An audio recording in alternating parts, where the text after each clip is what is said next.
Celui qui mesure l'air.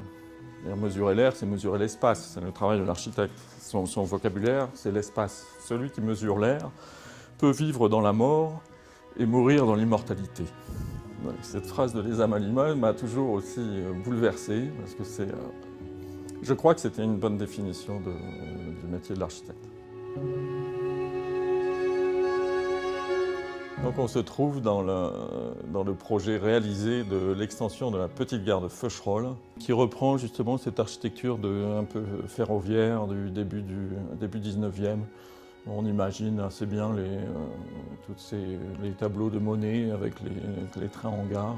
C'est une ambiance et une architecture qu'on a voulu retrouver ici dans ce projet. Et on a cet assemblage assez joli de briques rouges et jaunes qu'on a évidemment repris pour la partie nouvelle. Et aussi cette tuile qui était assez belle, tuile mécanique. Les plans de toiture sont très importants pour nous à l'agence et on aime à donner en effet beaucoup de variété dans les plans de toiture qui sont en général assez pauvres.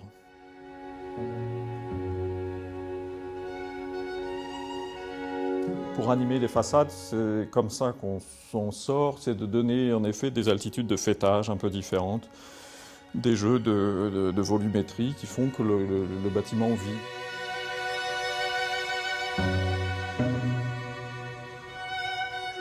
Il se trouve que le motif ici, qui est un motif trapézoïdal, est classique de l'architecture des gares de la région. Il s'agit juste de prendre des éléments de la tradition ferroviaire et de les réinterpréter dans notre projet. Il faut que l'architecte ait soif de culture pour travailler dans sa région, dans d'autres régions, dans d'autres pays, pour bien comprendre le contexte, bien comprendre le monde et l'exprimer. C'est ce qu'on a fait Sébastien Gaucher et moi. Sébastien, c'est mon collaborateur. On a la même sensibilité, sachant qu'on vient du même atelier d'architecture à Lille. Ricardo Porro, donc notre enseignant commun, avait une définition toute simple. Il dit l'architecture, c'est la création d'un cadre poétique à l'action de l'homme. Je crois qu'il y a des espaces qui ont une âme et d'autres qui n'en ont pas.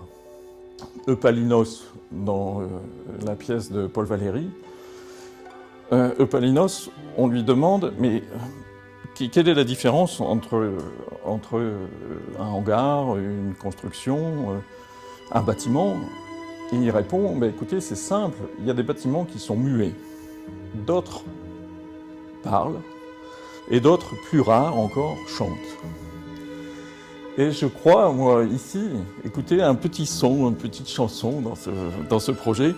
Bon, je ne dis pas qu'on retrouve les bruits de la Micheline ou du rail, mais il se passe quelque chose. Et c'est ça, quand on arrive, en effet, quand on a réussi à ce que les gens apprécient l'extérieur, l'intérieur, la relation entre les deux, et la qualité de l'espace, et qu'il y ait en plus un aspect poétique au lieu, là je pense qu'on peut passer à un autre projet.